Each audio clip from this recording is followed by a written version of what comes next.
AVN புரொடக்ஷனுடைய உரிமையாளரும் Tamil திரையுலகுடைய முதுபெரும் தயாரிப்பாளருமான AVM Saravanan அவர்கள் வியாழக்கிழமை அதிகாலை காலமாக இருக்காரு. அவருக்கு வயது 86. ஏவி மெய்யப்ப செட்டியாரால் நிறுவப்பட்ட புகழ்பெற்ற ஏவிஎம் நிறுவனத்தை அவருக்கு பிறகு திரு சரவணன் மிக திறம்பட நிர்வகித்து வந்தாரு. அவர் எம்ஜிஆர், சிவாஜி, ரஜினிகாந்த், கமலஹாசன், விஜய் உள்ளிட்ட பல தலைமுறை நடிகர்களுடைய வெற்றி படங்களை தயாரித்தவர். சம்சாரம் அது மின்சாரம், மின்சார கனவு, சிவாஜி, வேட்டைக்காரன், அயன் போன்ற பல வெற்றி திரைப்படங்கள் மற்றும் சின்னத்திரை தொடர்களையுமே அவர் தயாரிச்சிருக்காரு. தமிழ்நாடு அரசுடைய கலைமாமணி விருது, புதுச்சேரி அரசின் சிகரம் விருது உள்பட பல சிறந்த திரைப்படங்கள் தயாரித்ததற்காக எண்ணற்ற விருதுகளை பெற்றிருக்காரு. வயது மூப்பின் காரணமாக ஏற்பட்ட உடல்நல குறைவால கடந்த சில ஆண்டுகளாகவே மருத்துவ சிகிச்சையில இருந்து வந்த ஏவிஎம் சரவணன் அவர்கள் இன்று அதிகாலை 5 மணி அளவுல காலமாக இருக்காரு. அவருடைய உடல் சென்னை வடைப்பழனியில உள்ள ஏவிஎம் ஸ்டுடியோவில்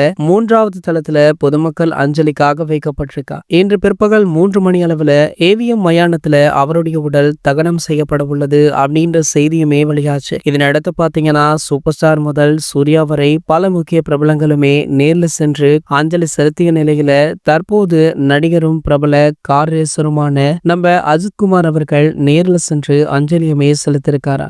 அப்போது எடுக்கப்பட்ட புகைப்படங்கள் தற்போது சமூக வலைதளங்கள்ல வைரலுமே ஆகிட்டு இருக்கு.